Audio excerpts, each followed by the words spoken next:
Good morning. अब आज मैं exercise 1.3 NCERT exercise 1.3 NCERT mathematics का क्वेश्चन नंबर 5 का 1 देखने जा रहा हूँ। पिछले वीडियो में यानी पिछले लेक्चर में मैंने पिछला क्वेश्चन मैंने देखा था, क्वेश्चन नंबर 4 देखा था और क्वेश्चन नंबर 3 का 2 देखा था। अब मैं क्वेश्चन नंबर 5 और उससे आगे देख रहा हूँ। क्वेश्चन नंबर 5 का 1 क्या कहता है कि f कोई फंक्शन है इस सेट से इस सेट में और f इज इक्वल टू ऐसे दिया हुआ है 110 ऑर्डर पेयर में दिया हुआ है 110 210 310 410। तो आपको कह रहा है क्वेश्चन कि f इनवर्स इसका एग्जिस्ट करेगा या नहीं। f इनवर्स अगर एग्जिस्ट करेगा तो f इनवर्स निकालिए, मतलब इस फंक्शन का इनवर्स निकालिए। तो सबसे पहले ये इनवर्स को एग्जिस्ट होने के लिए फंक्शन को इन्वर्टिबल होना चाहिए, और फंक्शन इन्वर्टिबल मतलब इनवर्स निकालने योग्य कब होता है। इन्वर्टिबल कब होता है फंक्शन, जब वो 1 भी हो और ऑन टू भी हो।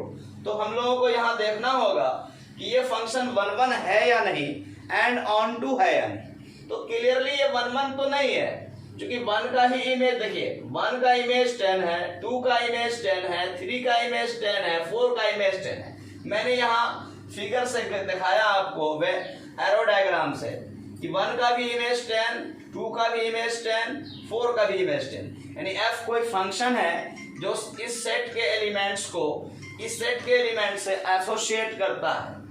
जो 1 का इमेज 10 है, 2 का इमेज 10 है, 3 का इमेज 10 है, 4 का इमेज 10 है। यानी डोमेन के सारे एलिमेंट्स का कोडोमेन में एक ही इमेज बन रहा है। तो ऐसे फंक्शन को 1 नहीं कहा जाता है। तो इसका मतलब ये 1 नहीं, मतलब मेनी वन फंक्शन। ऐसे ऑन टू, अब ऑन टू की बात है तो ऑन टू तो ये है। ऑन टू होने के लिए क्या कंडीशन है कि कोडोमेन में जितना भी एलिमेंट्स हो सबका प्री इमेज इधर होना चाहिए, डोमेन में होना चाहिए, मिलना चाहिए। तो ऐसा तो है, मिल रहा। ये फंक्शन ऑन टू है लेकिन 1 नहीं है। तो f इनवर्स यानी f का इनवर्स एग्जिस्ट होने के लिए, मतलब फंक्शन को इन्वर्टिबल होने के लिए फंक्शन को 1 भी होना जरूरी है और ऑन टू भी होना जरूरी है। तो this function is not 1 but only onto. तो इसका मतलब ये क्लियर है कि f इनवर्स एग्जिस्ट नहीं करेगा, यह फंक्शन इन्वर्टिबल नहीं है। तो इस बात को मैंने यहाँ पे लिख दिया आप लोगों के लिए, हालांकि लिखने की कोई जरूरत नहीं थी। 1 के लिए मैंने लिखा since distinct elements of domain have same images in codomain. Domain के अलग अलग एलिमेंट का कोडोमेन में सेम इमेज बन रहा है, इसलिए f is not 1 but f is onto. लेकिन f ऑन टू है, तो 1 है लेकिन 1 नहीं है लेकिन ऑन टू है। तो इतना से काम नहीं चलेगा, यह फंक्शन इन्वर्टिबल नहीं है। f inverse does not exist. अब मैं क्वेश्चन नंबर 5 का 2 या देखता हूं, क्वेश्चन नंबर आगे 6 7 बताने जा रहा हूं। अब मैं क्वेश्चन नंबर 6 देख रहा हूं। क्वेश्चन नंबर 6 कहता है कि f फंक्शन है इस सेट से इस सेट में given by fx is equal to x by x plus 1। तो आपको इस फंक्शन को पहले 1 शो करना, ओनली 1। यहाँ पे 1 ऑन टू दोनों शो करने के लिए नहीं कह रहा। 1 शो करिए और f इनवर्स निकालिए। तो 1 शो करने के लिए मैंने 1 जैसे हमेशा हम शो करते हैं वैसे ही मैंने शो किया है। ये 1 शो करना, ऑन टू शो करना, ये हम लोगों ने सीखा था एक्सरसाइज 1.2 में। कहाँ सीखा था? एक्सरसाइज 1.2 में, टाइप्स ऑफ फंक्शन में।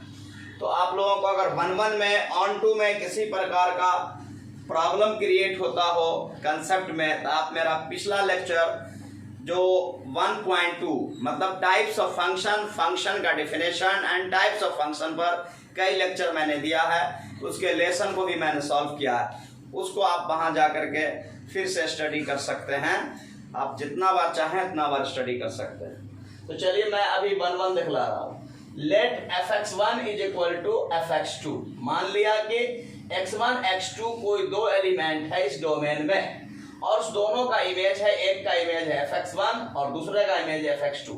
मान लिया गया कि ये दोनों इमेज x1 का इमेज fx1 एंड x2 का इमेज fx2 दोनों बराबर है, जस्ट मान लिया गया। अब fx1 कैसे निकलेगा, यहाँ x1 डाल करके x1 बाय x1 प्लस 1 और fx2 हो जाएगा x2 बाय x2 प्लस 1।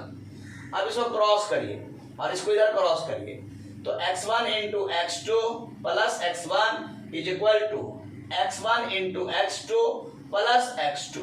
तो ये x1 x2 आपका cancel, x1 is equal to x2।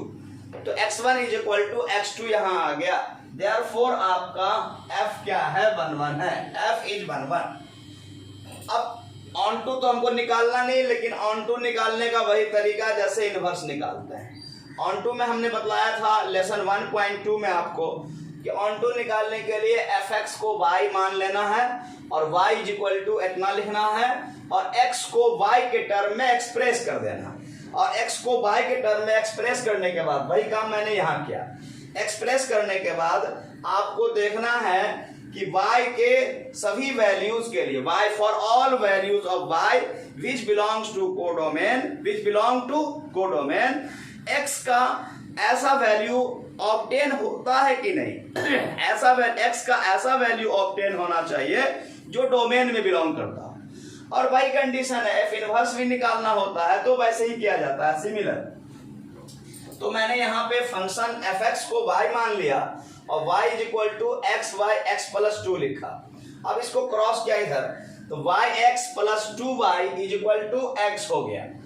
अब इस दोनों x वाले टर्म को एक साथ किया, इसको इधर ले आए तो x कॉमन हो गया, 1 minus y is equal to 2y।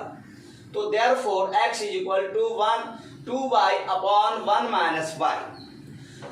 अब यहाँ पे ऑन टू देखना नहीं, अगर ऑन टू के बारे में लिखना होता तो हम लिखते हैं कि फॉर ऑल y, केवल यहाँ पर आपको ये लिख देना है, एक चीज आप लिख देना है कि y is not equal to 1। y का वैल्यू 1 छोड़ करके, क्योंकि 1 यहाँ डाल देंगे तो 1 माइनस 1 ये डिनोमिनेटर 0 हो जाएगा, और डिनोमिनेटर जब 0 होता है तो ऐसे नंबर को अनडिफाइंड कहा जाता है। तो y का वैल्यू 1 छोड़कर, मतलब -1 से 1 के बीच में कोई भी वैल्यू आप यहाँ लेकर डाल सकते हैं, sorry set of real number में से कोई भी वैल्यू आप यहाँ लेकर डाल सकते हैं। उसके लिए जो आपको x प्राप्त होगा, x ऑब्टेन होगा, मतलब ये वैल्यू ऑब्टेन होगा, वो आपको इसके अंदर से, डोमेन के अंदर से आएगा। तो खैर यहाँ पर हम लोगों को ऑन टू नहीं करना, तो f इनवर्स यानी x निकल गया। x को हम लोग y का प्री इमेज या इनवर्स कहते हैं। तो इस प्रकार इनवर्स निकल गया, f इनवर्स निकल गया। f inverse is equal to 2y upon 1 minus y, ये आपका आंसर हुआ। ओके, क्लियर है? अच्छा लग रहा है आप लोगों को? कंसेप्ट क्लियर हो रहा है? किसी तरीके का कोई प्रॉब्लम हो कंसेप्ट में तो मैं फिर आप लोगों को रिपीट करता हूं कि आप हमारे कमेंट बॉक्स में ज़रूर कमेंट करें। और हमारा लेक्चर आपको समझ में आ रहा है, कंसेप्ट अच्छे से क्लियर हो रहा है, तो हम कहेंगे कि मेरे चैनल को आप लोग सब्सक्राइब कीजिए, लाइक कीजिए और वॉच कीजिए। ज़्यादा से ज़्यादा नॉलेज आप फ्री में नॉलेज हासिल कीजिए। और मैं एक सूचना और एक नोटिस आप लोगों को देना चाहता हूं कि मैं अब कल या परसों से आपको 11th का क्लास भी शुरू करने जा रहा हूं अपने YouTube इसी चैनल पे। आपको अब 11th का भी नोटिफिकेशन मिलेगा। तो आप हमारे YouTube चैनल को सब्सक्राइब करते हैं ऑल के लिए, बेल आइकन बटन जो है उसको आप क्लिक करते हैं तो मेरा सारा लेक्चर, जितना भी वीडियो हम बनाते हैं, सारा आप तक टाइम टू टाइम पहुंचता रहेगा। चलिए, थैंक्स।